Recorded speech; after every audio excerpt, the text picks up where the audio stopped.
అండి, అందరూ ఎలా ఉన్నారు? నేను మీ అపర్ణ మళ్ళీ వచ్చేసాను మీ ముందుకి. ఈరోజు మేము జింజర్ బ్రెడ్ కుకీ హౌస్ని డెకరేట్ చేసుకుందామని చెప్పేసి తెచ్చుకున్నామన్నమాట. ఇంకా పిల్లలకి వింటర్ హాలిడేస్ వచ్చేసాయి కదండి. క్రిస్మస్ అండ్ న్యూ ఇయర్ అంటే కనుక మనకు ఇండియాలో సంక్రాంతి దసరా సెలవులు ఇచ్చినట్టుగా 10 రోజులు 15 రోజులు ఇక్కడ సెలవులు ఉంటాయన్నమాట. దానికి తగినట్టే క్రిస్మస్ సీజన్ అనగానే ఇక్కడ జింజర్ బ్రెడ్ కుకీ అనేది ఒక ట్రెడిషనల్ టైప్ ఆఫ్ కుకీ వాళ్ళు మేక్ చేసేది. అది రకరకాల షేప్స్లో మేక్ చేస్తారనమాట. సో ఇక్కడ హౌస్ షేప్లో ఆల్రెడీ మేక్ చేసేసిన దాన్నే మేము తెచ్చుకున్నాము. ఎందుకంటే దాని మీద ఐసింగ్ ప్లస్ కొన్ని మన M&M's స్ప్రింకిల్స్ అన్నీ వాడే ఇచ్చేసాడు. డెకరేట్ చేసుకుంటే కనుక కొంచెం పిల్లలకి ఫన్గా ఉంటుంది కదా హాలిడేస్ టైంలో ఇంట్లో ఉండి, ప్లస్ టేస్టీగా కూడా ఉంటుంది ఈ జింజర్ బ్రెడ్ కుకీ. అసలు మేము ఆ ప్యాక్ ఓపెన్ చేసి పెట్టుకున్నప్పటి నుంచే అసలు ఆ స్మెల్కే అసలు మాకు వావ్ అనిపించింది. ఈ ట్రెడిషనల్ కుకీలో మెయిన్గా మన లవంగాలు, జింజర్, తర్వాత సిన్నమన్, దాల్చిన చెక్క, హనీ ఇలాంటివన్నీ కూడా యాడ్ చేస్తారనమాట మెయిన్ ఇంగ్రీడియంట్స్గా. అందుకని చాలా మంచి ఫ్లేవర్ ఉంటుంది, తినేటప్పుడు కూడా కొంచెం క్రిస్పీగా ఉంటుంది, బాగుంటుంది తినడానికి. సో దీన్ని ఈ కుకీ ఐసింగ్తో రెడీ చేసుకుందామని తెచ్చాము.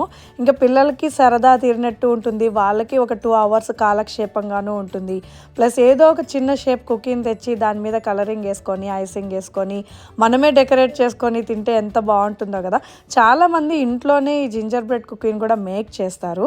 నాకు అంతగా చేత కాదు, అందుకని ఆల్రెడీ రెడీగా చేసుండేదాన్ని నేను తెచ్చేసుకున్నాను. సో దట్ పిల్లలు కనీసం డెకరేట్ చేయడంలో మునిగిపోతారు కదా, వాళ్ళు అది ఎంజాయ్ చేస్తారని తెచ్చాను అనమాట. సో నాకైతే చాలా బాగా నచ్చుతుంది ఈ హౌస్ డెకరేషను.